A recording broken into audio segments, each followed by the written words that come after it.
I'm Batman. Easy, miss. I've got you. You've got me? Who's got you? Mr. McGee, don't make me angry. You wouldn't like me when I'm angry. I'm a doctor. But probably not the one you expect. I'm Captain Kirk.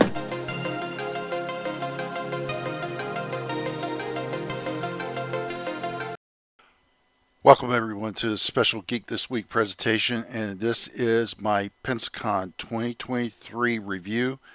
Pensacon is over. Pensacon 2023 took place last weekend and it met expectations and beyond. In this review, I'm going to go over what my experience was in the 3 days and much more. So let's get started. Got there Friday morning, say around 10:30, and got in line. Got our myself and my friends VIP passes. Got it pretty quickly. Got my EMEA pass pretty quickly, and then of course we got in the long line for the VIPs to get into the Poseidon Bay area. It's pretty hot outside. Fortunately, I had my brim hat with me. The one thing I didn't remember to bring was sunscreen, so I got a little burnt on my neck, but not too bad. So we got into the Poseidon Bay around noon, and then we had to stand in line for another 30 minutes before getting inside the base center. As soon as we got into the base center, I went straight up to the second floor, started going around, trying to figure out prices and such, see which celebrities were there. So I went ahead and knocked out my Doctor Who's.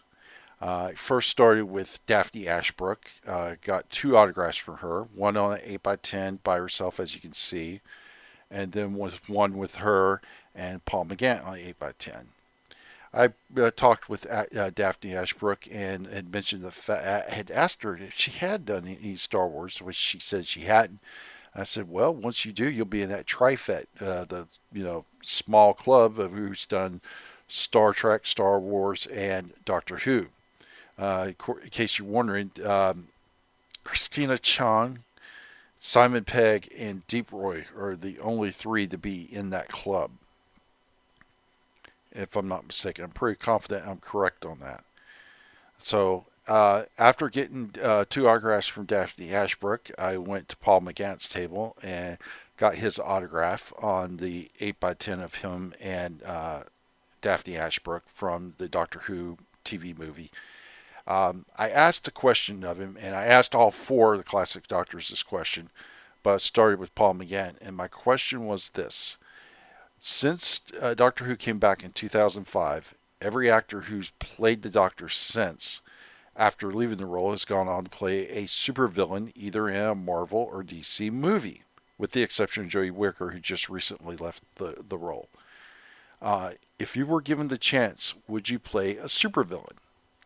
Paul McGann immediately said yes, and I made several suggestions what I thought he would be great for. And one of my suggestions was Marvel's version of Dracula, which his eyes lit up. And I made other suggestions like, DC's Ra's al Ghul, and he's like, nah, I want Dracula.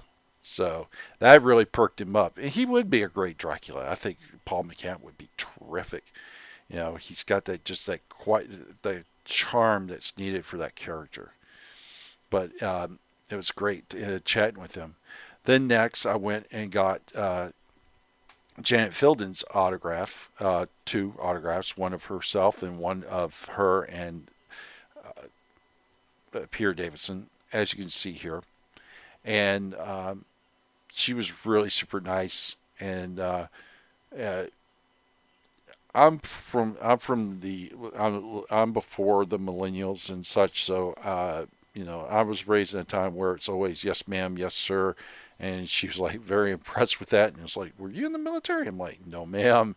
And I guess her agent said, or the volunteer that was with him says, welcome to the South.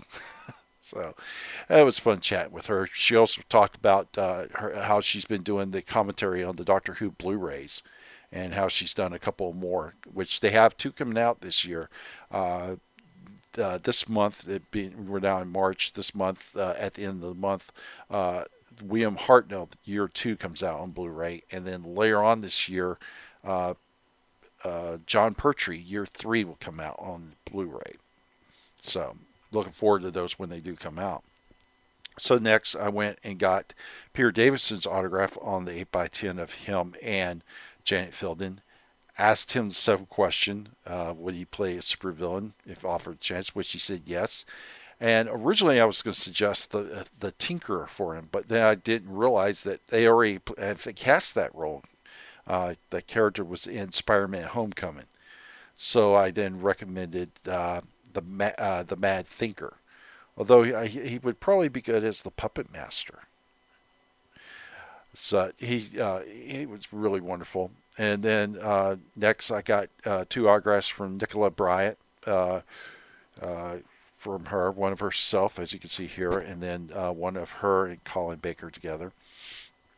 We talked briefly about my favorite episode that I enjoyed during her tenure, which was Mark of the Ronnie.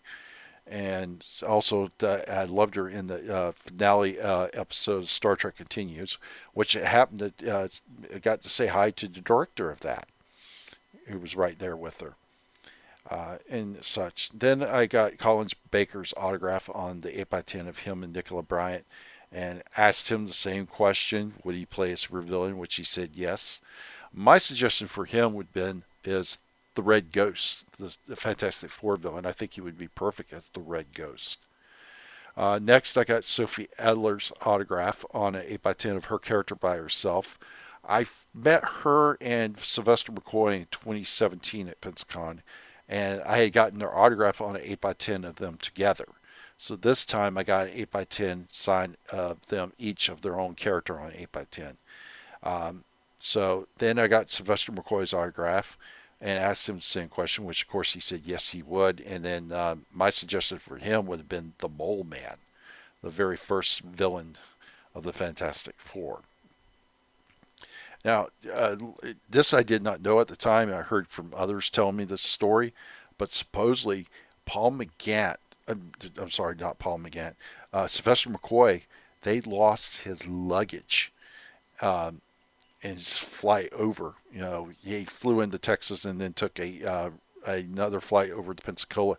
Somewhere along the line, he lost his luggage. He just made it into Pensacola just minutes, if not an hour, before Pensacon started. So he was a real trooper. He was really super polite and nice.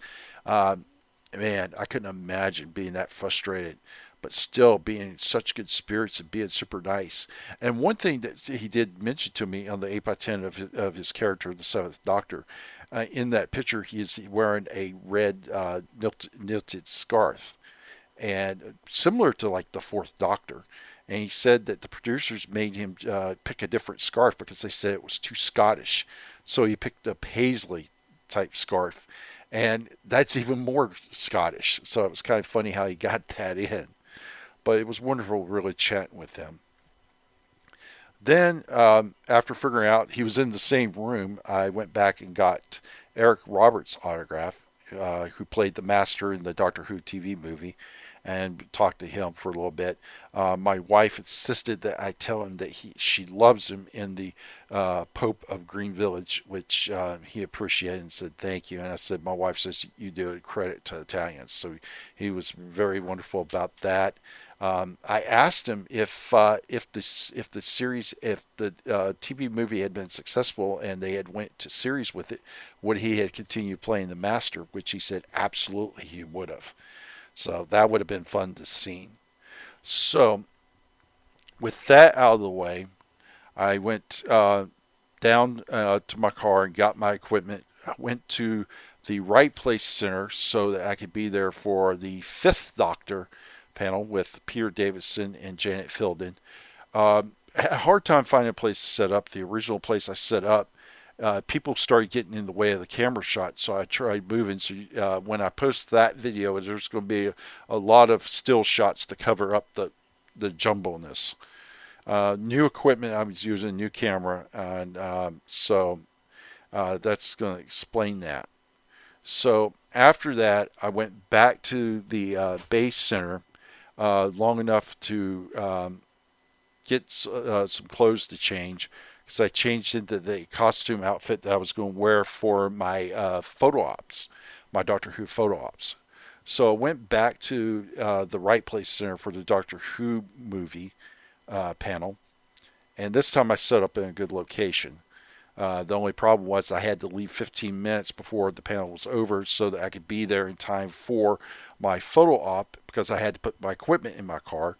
In case you didn't know, the VIPs parked in the back of the base center. And there was supposed to be a shuttle to take us from the back to the front of the base center. But as it turned out, once again, it was easier to walk than it was to wait for the thing, especially if you're in a hurry. So it takes a good 15 minutes to walk from the back to the front. So it's a good thing I did left, or I wouldn't have been on time for my photo ops. And they were very expensive, so definitely didn't want to miss them. The other thing my friend told me that he was not happy about, and I found out why he wasn't happy about, they cut the floor space of the vendor's floor. It was very tight, very hard getting through the vendor's floor, and it was a pain trying to get to the other side so you could get up to the third floor, back down for the photo ops. Needless to say, the photo ops Friday went very smooth, real smooth. Um, First, I did the four doctors photo op, which you can see here, with Colin Baker, Peter Davison, Sylvester McCoy, and Paul McGant, and myself. And I am in that picture the 18th Doctor. So after getting that photo, I go back up into the wait area and then come down for the Peter Davison, Janet Filden photo up. Actually, hold off. Before that was the Nicola Bryant, Colin Baker photo op, which you see here now. Got that wearing the same outfit, and then the final one of the day was the Peter Davison, Janet Filden, which was so cool that he was wearing his fifth Doctor's outfit. He was wearing it in the four Doctors, and he wore it in the dual photo op, which was awesome. And as you notice, the TARDIS is behind us, which makes that even better. So that was super cool. Yeah, when are you going to be able to get your picture with all four of the five classic Doctors in one place? It's a once in a lifetime thing. You got to remember, Sylvester McCoy is almost 80. Peter Davison's in his early 70s. Paul McGant is in his late 60s, and Baker is got to be in his late 70s. So it won't be too much longer, and definitely McCoy won't be doing international conventions much longer. So this was a once in a lifetime event, and I'm glad I got to do it. So after this was done, I went back downstairs, got back into my regular clothes, and went back, got my equipment to go to the Clark Cultural Center for the AEW panel, which on my way down there found out it was canceled because they had a fire alarm go off, and they had to clear the building and determine everything was safe, and they had to wait until the fire department come down there to give the okay that everybody can come back in the building and to disable the alarms. So the AEW panel did not happen. So I went and got something to eat, came back. At 8 o'clock, they did do the Last Nerd Standing contest. I did not participate in it because I had won it twice, so I was politely asked not to try to win it. But I did present a round of questions. The round of questions was the Doctor's last words. I gave the last words that an incarnation of the Doctor said before regenerating, and they had to tell which Doctor it was. I'll give an easy example for you. I don't want to go. And that would have been the 10th Doctor himself, David Tennant. Anyway, so that was our Friday routine. So Saturday, we got there around 9 o'clock. My friend went to go do panels all day. I was in line to get into the base center, and made the mad dash to get in line for Christopher Eccleston's autograph, which I waited almost an hour to get. So by the time I was able to get his autograph, there was no way to get down to the Clark Cultural Center for the Sylvester McCoy Sophie Aldrich panel, which I would have loved to went to, but there was no way. Matter of fact, I barely got to the Leah Thompson panel. So I was late in starting recording that, so there's a lot of jumbling at the beginning of it, recording that one. So I was there for the Scream panel after the Leah Thompson panel, and then I did the Revenge of the Nerds panel, which was awesome. And after that, I went back down to the Bay Center to get my professional photo with Christopher Eccleston. And I wore my 18th Doctor costume and got my picture with him. So by the time I got that all said and done, met my friend down at the fish house, and we had dinner down there. I had grilled shrimp and French fries. The French fries, but they were basically like chips, so it all worked out. And then we went back to our hotel because we were wore out by that point. So that was all of the Saturday. So Sunday was a little interesting because I had originally planned first thing Sunday morning was to get in line for Matt Lillard's autograph, but found out that Danhausen, AEW superstar Danhausen, was only going to be at his table for an hour, and then he would be coming down doing his professional photo op and then leaving. So instead, I hauled 10 onto the second floor east side to get Danhausen's autograph, which I did, and chatted with him a little. He explained the reason why he had to leave so early is that he had been booked for the AEW Dark tapings in Orlando, and he had to get to Orlando.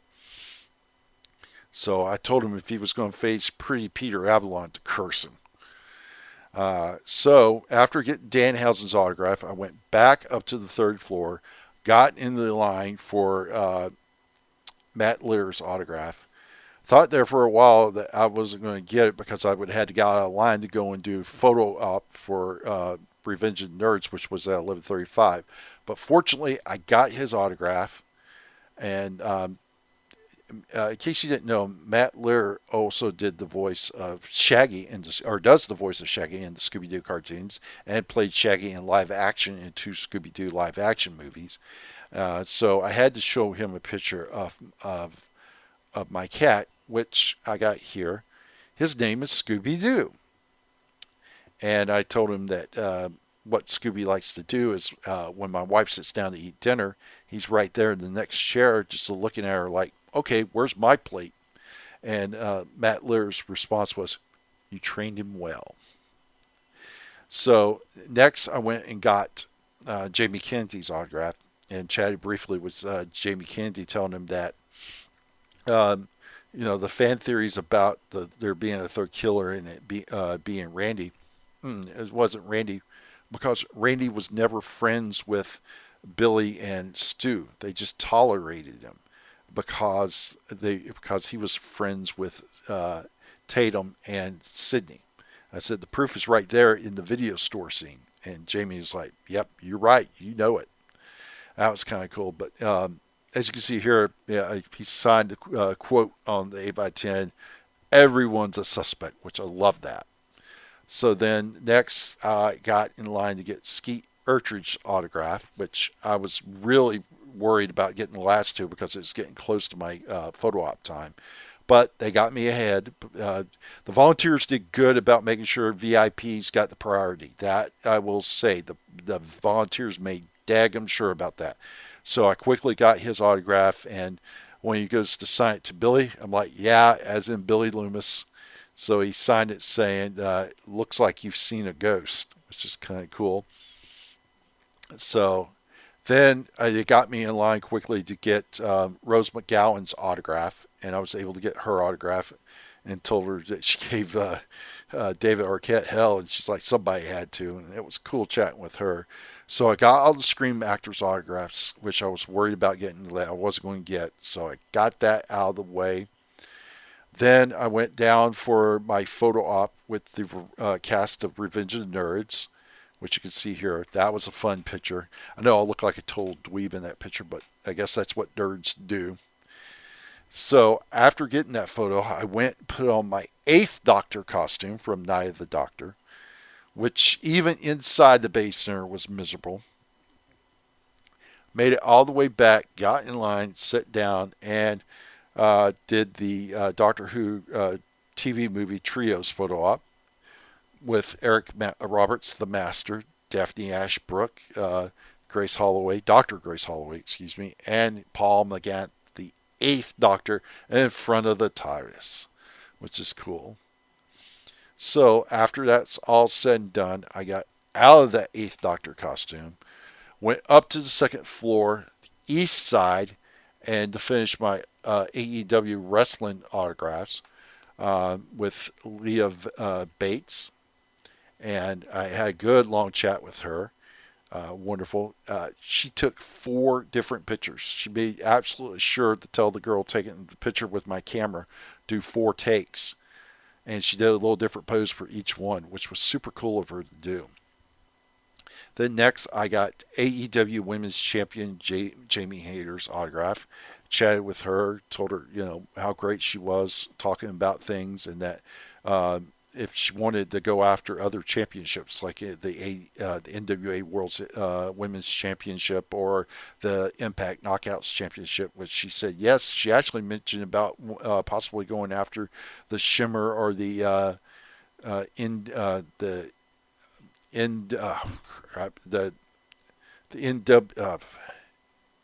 IGWP women's title. I think I got it right. The New Japan women's title. Excuse me. The titles over there are so weird. The abbreviations that I couldn't remember the exact abbreviations, so I know I probably got it wrong. But basically, I believe the championship currently held by Mercedes Moné.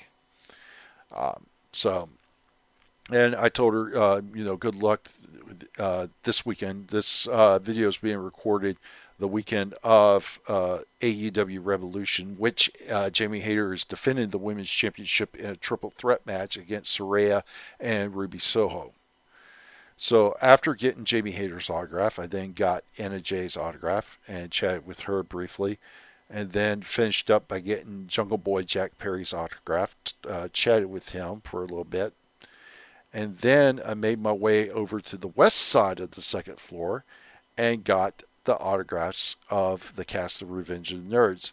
I first got Robert Carradine's autograph, chatted with him for a little bit. It was really cool chatting with him. Then got Curtis Armstrong's autograph. He was actually impressed that I have an obscure movie of his. He had a small role in this movie called How I Got into College, directed by Savage Steve Holland. Great movie. Love it. Also stars Anthony Edwards. So, and as you see, I got a picture with on my camera with Curtis Armstrong. Then I got autographed with Don Gibb, who played Ogre, and chatted with him. He was kind of impressed when I told him I owned the First and 10 DVD set, which he talked about how that's hard to find, which, yeah, it's out of print, so it is very hard to find. It was super cool chatting with him and took a picture with him. And then Brian Itachi got his autograph, and you can see here he put the quote, "I'll drink to that," and then talked briefly about his filming the Star Trek original series episode, "And the Children Shall Lead," which he talked about, William Shatner, told me a story about him, which was really, really cool. So, with all my autographs done, 27 in total when it was all said and done, on 24 8x10s. So after getting all my autographs done, I went back downstairs, got back over to get to the third floor so I could get to the photo area, waited for my Scream photo op, which that ran behind by 15 minutes. So by the time I got the photo done and everything, it was already 2:30ish. So by the time I would get in my car, get my equipment, there was no way I could make it to the Clark Cultural Center for the Sean Gunn panel. I was hoping to attend that, but I couldn't make it in time. So with that all said and done, I looked at the vendors for a little bit. The normal place where I usually go to buy magnets, I usually get magnets related to some theme that you know iterate with me. So what I was looking for was a magnet of a movie poster of Scream and one of Revenge of the Nerds. Nobody had it, and I couldn't find a Doctor Who or a. So I didn't buy anything off the vendor's floor. First year I've never bought anything off the vendor's floor in the 9 years I've been to Pensacon. So I got all my recording equipment, went down to the Clark Cultural Center, and attended the Colin Baker, Nicola Bryant panel, which was awesome and good. And then after the panel was over, of course the convention's over 5 o'clock. However, Colin Baker and Nicola Bryant had them set a table up out in the entryway so that they could still sign autographs for people, which was awesome of them to do this. This is the second time I know Colin Baker has done this. He did it once before when him and Peter Davidson were here together. So he is like a real super nice guy. You know, can't say nothing any more nice about him. But all in all, had a great time at Pensacon 2023. Met a lot of great people. I'm going to throw up this picture here that I took with some other cosplayers as the various doctors. You can see Missy, the third Doctor, the second Doctor, myself, the 18th Doctor, and the Master, which was pretty awesome to do. And then here's another photo of me taking on a Dalek. I think I should have ran. But all in all, I had a great time. And looking forward to Pensacon 2024 and see what it's going to be like. Next year, I'll be going by myself. So it's going to be, in one way, it'll be a lot easier on me because I don't have to, adjust what I'm doing to, around someone else who's with me. I can just go and not have to worry about it. So anyway, guys, hey, I appreciate you guys' support. Thank you guys, and I appreciate the people that came up to me and said hi and everything. Enjoyed the chats I had with people sitting at the photo ops, and how I probably bored some people, but I enjoyed it. And just thank you to everybody who has subscribed or watches these videos. Thank you so much. I do this for fun. I don't do this to make money. And thank you guys for your support. I appreciate it. I will post this on the Pensacon group Facebook page, but if anybody has Doctor Who pictures of yourselves that you cosplayed over the Pensacon 2023 weekend, I'd love to get a copy of them, and I'd love to do 2 cosplay videos. One is just a regular cosplay video, and a Doctor Who themed cosplay video. So anybody can send me Doctor Who cosplay pictures of yourselves, I'd appreciate it, and that I would put that video together and get it posted. Well, anyway, guys, thank you guys for your support. Really appreciate it. Hope you all had a great time at Pensacon 2023 if you attended. And check out all the rest of the great content on the Geek This Week YouTube channel. And we'll catch you all later. Bye.